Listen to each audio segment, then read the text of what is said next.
Hello friends, நீங்கள் பார்த்துட்டு இருக்கிறது கிரீன் யூடியூப் சேனல். உள்ளதே உள்ளபடி சொல்ல வந்தேன். நான் உங்கள் சுஜிதா. இன்றைக்கி நான் ஒரு டாபிக் பற்றி பேச போகிறேன். இது இப்போ ரீசெண்ட் டேஸில் அதிகமாக நடக்குது. அதுவும் யூடியூபர்ஸ் ஃபேமிலி செப்பரேட் ஆகுறாங்க. நிறைய யூடியூபர்ஸ் ஹஸ்பண்ட் ஒய்ஃப் பிரிகிற மாதிரி தான் யூடியூப்னாலே அப்படி தான் நடக்குது. ஸோ அதனால தான் அந்த விஷயத்தை பற்றி நான் பேசலான்னு சொல்லிட்டு பேசுகிறேன். அதுவும் இல்லாமல் யார் பற்றி பேச போகிறேன்னு ஃபஸ்ட்டு சொல்லிடுறேன். ஜெய்சன் மோனிகா அவங்க ஜெஃபி மீடியான்ற யூடியூப் சேனல் ரன் பண்ணுறாங்க. அவங்க நல்ல ஃபாலோவர்ஸ் வச்சுருக்காங்க. அவங்க போடுற வீடியோஸ், அவங்க போடுற ப்ராங்க்லாம் நேச்சுரலாக இருக்கும்னு சொல்லலாம். ஏன்னா சொல்லி வச்சு ப்ராங்க் பண்ணுற மாதிரி இருக்காது. அவங்க ஒரு சில விஷயங்கள்லாம் ப்ராக்டிக்கலாக என்ன நடக்குதோ அதை அவங்க போடுற மாதிரி இருக்கும். டீசெண்டாக காட்டிக்கணுன்றதுக்காக ஆக்டிங் பண்ணுற மாதிரிலாம் தெரியாது.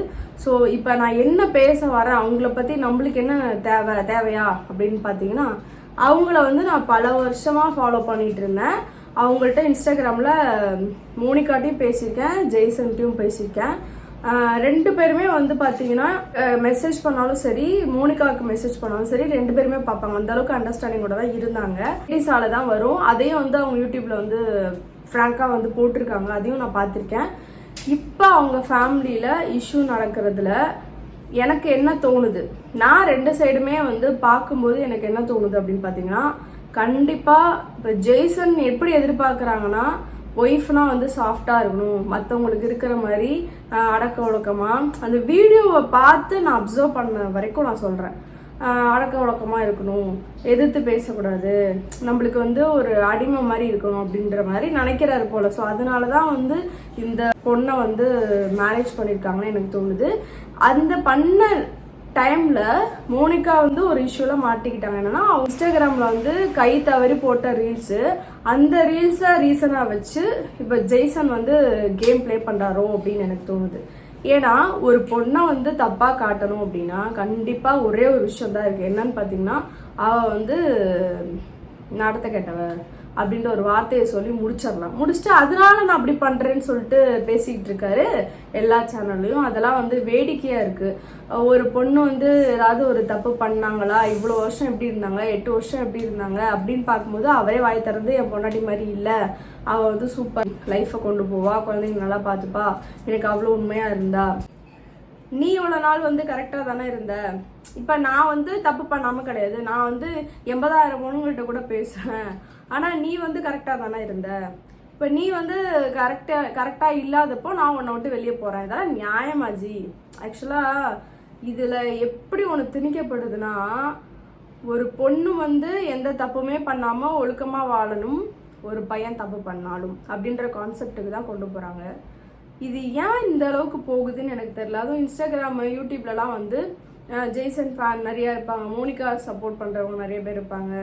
ஜெய்சனுக்கு அதிகமாக லேடிஸ் தான் சப்போர்ட் பண்ணுவாங்க. ஏன்னா அவங்க எப்படி அட்ராக்ட் ஆவாங்க ஜெய்சன் பார்த்து அப்படின்னா, ஜாலியாக கேஷுவலாக பொண்டாட்டிக்கிட்ட சொல்கிற பேச்சு கேட்டுட்டு ஜாலியாக ஒரு சீரியஸான கட்டத்துலையும் காமெடி பண்ணிட்டு அது மாதிரி இருக்கிற ஹஸ்பண்ட் தான் எதிர்பார்ப்பாங்க.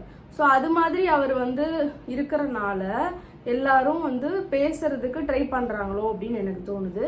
சரி, பேசுனீங்க, உங்கள் ஃப்ரெண்ட்லியாக பேசிட்டு லைஃப்பை மூவ் ஆன் பண்ணிட்டு போகிறது இல்லாமல், ஒருத்தவங்க 2 குழந்தைய வச்சுட்டு அவ்வளோ கஷ்டப்படுது அந்த அம்மா, அவ்வளோ அடி வாங்கியிருக்கு, பார்க்குறீங்க. பார்த்துட்டு எப்படி தான் இது மாதிரி பர்சன்ட்ட போய் ஏமாறுற பசங்களை தேடி தேடி தேடி போய் விழுகுறாங்கன்னு எனக்கு தெரியல. சத்தியமாக எவ்வளோ நல்ல பசங்க இருக்காங்க, அவங்களாம் லவ் பண்ணவே இல்லை, எனக்கு கல்யாணமே நடக்கலன்னு சொல்லி நான் கேள்விப்பட்டிருக்கேன். ஆனால் தேடி தேடி பொண்ணுங்களை ஏமாத்துற பசங்களை தேடி தேடி பொண்ணுங்க போகிறாங்கன்னு தான் எனக்கு தோணுது. மோனிகா அந்த அடி அடிச்சிருக்கிறாரு, ஏதோ மாட்டை போட்டு அடிக்கிற மாதிரி. அஷ்மிதா விஷயத்தை நான் காலையில் ஷார்ட்ஸில் போட்டிருந்தேன். அஷ்மிதா அவங்களுக்கு நடந்த இஷ்யூ ஒரு நாள் வீடியோ போட்டோன்னே அடுத்த நாளே கேஸ் ஆயிருக்கு. ஓகேவா, விஷ்ணுவை தூக்கிட்டாங்க. ஆனால் இவங்க கேஸில் ஒரு 5 days 6 days நிறைய சேனல், கலாட்டா பிங்க், அந்த பிங்க், இந்த பிங்க்னு எல்லா சேனல்லையுமே அவங்கள பற்றி வீடியோஸ் வருது. செகண்ட் ஃப்ளோர் அது இதுன்னு எல்லா சேனல்லையும் வருது. ஆனால் அது ஏன் பேசப்படல, அது ஏன் யாரு கண்ணுக்குமே படலையா? இது ஒரு பொண்ணை போட்டு இந்த அளவுக்கு தாக்க முடியுமா ஒருத்தனால? அந்த பொண்ணு ஃபேஸ் அடையாளமே தெரியாத அளவுக்கு அப்படி ஆக்கி வச்சு அவ்வளோ வெறி அந்த பொண்ணுகிட்ட காட்டி, எனக்கு புரியல. இதெல்லாம் பார்த்துட்டு போலீஸ் சும்மா இருக்காங்க, இவனுக்கெல்லாம் பனிஷ்மெண்ட் கிடைக்காதா? அப்படின்ற மாதிரி எனக்கு தோணுது. அவர் உட்காந்து நியாயமாக பேசுறதெல்லாம் பார்த்தீங்கன்னா எப்படி இவன் இவ்வளோ தப்பு பண்ணிட்டு செய்யறது நியாயன்ற மாதிரியே பேசிட்டு இருக்கான் அப்படின்ற மாதிரி தான் எனக்கு தெரிஞ்சுது. கேட்டால் சப்போர்ட் பண்ணுறவங்கள வந்து தப்பாக பேசிகிட்டு இருக்காரு அவர். நீங்களாம் அப்படி தான் இருப்பீங்க போல், நீங்கள் தான் வந்து ஹஸ்பண்டை ஏமாற்றிட்டு இப்படி தான் பண்ணுவீங்க போல் அப்படின்ட்டு. அதாவது நீ செய்யறது நியாயப்படுத்துறதுக்காக உன் பொண்டாட்டியை தப்பு சொல்லுவேன், என்ன உனக்கு அவங்க பொண்டாட்டிக்கு சப்போர்ட் பண்ணுறவங்கள தப்பு சொல்லுவேன், நாளை பின்ன உங்கள் அம்மா வந்து உன் பொண்டாட்டிக்கு சப்போர்ட் பண்ணாலும் அவங்களையும் அப்படி தான் பேசுவேன்னு தோணுது. ஃபஸ்ட்டு நீ என்ன செல்ஃபிஷ்தனமாக ஒரு முடிவை எடுத்த நீ அது தைரியமாக ஆமாம் எனக்கு பிடிச்சது, அவளுக்கு பிடிக்கல, அவள் கூட வாழ எனக்கு போர் அடிச்சிச்சு, அதனால வேற கல்யாணம் பண்ணிக்கிட்டேன், இவ கூட வாழுவேன், இவளை ஏமாத்துவேன் அடுத்த அப்படி நீ சொல்லிட்டு போனால் கூட பரவாயில்ல. ஆனால் அந்த ஜெய்சன்றவர் என்ன பண்ணுறாருன்னா, நான் செய்கிறது தப்பு கிடையாது, ரைட்டு கரெக்டாக தான் நான் போயிட்டுருக்கேன் அப்படின்ற மாதிரியே அதை கன்வே பண்ணுற விதம் வந்து ரொம்ப அடமண்ட்டாக அது பார்க்கவே வந்து முகம் சுளிக்கிற மாதிரி இருக்குது. எனக்கு என்ன அப்படின்னு சொல்லிட்டு ஜெய்சன் கேட்கலாம், உனக்கு என்ன என் பொண்டாட்டியை தானே ஏமாத்தினேன் அப்படின்னா, நீங்களாம் அப்படிலாம் பண்ண பொண்ணுங்க வந்து அப்படியே உட்காந்தே இருப்பாங்களா, இல்லை அவங்களுக்கு யாருமே சப்போர்ட் பண்ண வரமாட்டாங்களா, யாருமே பேச வரமாட்டாங்களா? அந்த பொண்ணுக்கு வந்து எப்படி சொல்கிறது, அது சொல்கிற விதம் அது அது அது வாயில் வந்து பொய் வரலை. எனக்கு தெரிஞ்சு அந்த பொண்ணு உண்மையை தான் பேசுது, உண்மையை பேசுறதுனால தான் அது தைரியமாக பேசுது. பொய் பேசுகிறனால தான் எல்லாமே உளறிக்கிட்டு கிடக்குறேன்னு எனக்கு தோணுது. இல்லாமல் எல்லா இன்டர்வியூலையும் பாரு, 4 இன்டர்வியூ பார்த்தேன், 4 இன்டர்வியூலுமே ஜெய்சன் என்ன சொல்கிறாருன்னா, இன்டர்வியூ பண்ணுறாங்க இல்லையா, அவங்க கேட்குற கொஸ்டினுக்கு ஆன்சர் ப்ராப்பராகவே வராது. ஓகேவா, எல்லாத்தையும் மழுப்புற மாதிரி பேசுறது, உன் சைடு என்ன தப்புன்னு கேட்டால் அவள் இந்த தப்பு பண்ணான், உன் சைடு இந்த தப்பு இருக்கே அதுக்கு என்ன ஆன்சர் பண்ணுறான்னா அவள் தப்பு பண்ணான். சரி குழந்தைங்களை எப்படி பார்த்துப்பானா அவள் பார்த்துப்பா, என்னை விட சூப்பராக பார்த்துப்பா. ஏன்னா இப்போ அதெல்லாம் விட எனக்கு பெரிய என்ன கோவம், அவங்க மாமியார் உட்காந்து பேசுகிறாங்க, அவங்க பேசும்போது என்ன சொல்கிறாங்கன்னா, நான் வந்து மோனிகாட்ட சொன்னேன் என் பையன் என்னதான் இருந்தாலும் திரும்ப அவங்ககிட்ட வந்துடுவான் அப்படின்னா, இதுவே ஒரு பொண்ணு செஞ்சுட்டு அவள் எல்லாட்டையும் பேசுவா, கல்யாணமும் பண்ணுவா, ஆனால் திரும்ப வந்துடுவான்னு மோனிகா அம்மா வந்து ஜெய்சன்ட்ட சொன்னால் ஏற்றுப்பீங்களா? ஏற்றுக்க மாட்டேங்க.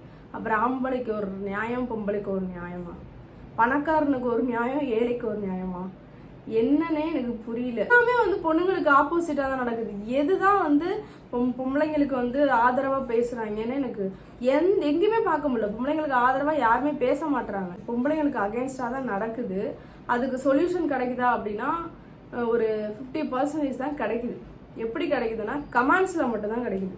இப்போ இந்த ஜெய்சன் மோனிகா விஷயத்தில் வந்து பார்த்தீங்கன்னா ஜெய்சனுக்கு தண்டனை கொடுக்கணும், என்னை பொறுத்தவரை அதுதான். இது வந்து எத்தனை பேர் அக்செப்ட் பண்ணிக்கிறீங்கன்னு எனக்கு தெரில. சப்போஸ் உங்களுக்கு வந்து ஜெய்சனுக்கு வந்து பனிஷ்மெண்ட் கண்டிப்பாக கிடைக்கணும்னு நினைக்கிறவங்க கண்டிப்பாக நீங்கள் கமெண்டில் உங்களுடைய பதிவை நீங்கள் தாராளமாக சொல்லலாம். ஏன்னா என்னோட மனக்குமுறையில் ஒரு கமெண்டில் சொல்ல முடியாது, அதனால ஒரு வீடியோவாக போடணுன்றதுக்காக நான் கம்பல்சரி வீடியோ எடுத்து அவனு சொல்லிட்டு நான் உட்காந்தேன். இந்த வீடியோ எந்த அளவுக்கு நீங்கள் ஷேர் பண்ணுறீங்களோ அந்த அளவுக்கு அந்த இது மாதிரி ஆம்பளைங்க ஏமாத்திட்டு இருக்காங்கல்ல, வீட்டில் உட்காந்துட்டு பொம்பளைங்க உட்காந்து அடுப்படியில் வேலை பார்த்துக்கிட்டு வெளியும் வேலை பார்த்துட்டு புள்ள குட்டியும் பார்த்துட்டு வீட்டில் வந்து 4 செவத்துக்குள்ளே இருக்கிறோம். வெளியே போய் நீ என்ன பண்ணுற ஏது பண்ணுறன்னு ஒன்றா பார்க்கவா இல்லை குழந்தைய பார்க்கவா? அப்படிதான் இருக்குது இப்போ சுச்சுவேஷன். பனிஷ்மெண்ட் கிடைச்சாதான் நாளைக்கு ஒருத்தன் ஒரு பொண்டாட்டியா இருந்தாலும் பிள்ளையா இருந்தாலும் கை வைக்க பயப்படுவான். அடிச்சு போட்டா ஆள் இல்லை, கேட்க ஆள் இல்லை. ஆப்போசிட்ல அவங்க அம்மா இருக்காங்க, அவங்க கேட்க மாட்டாங்களா?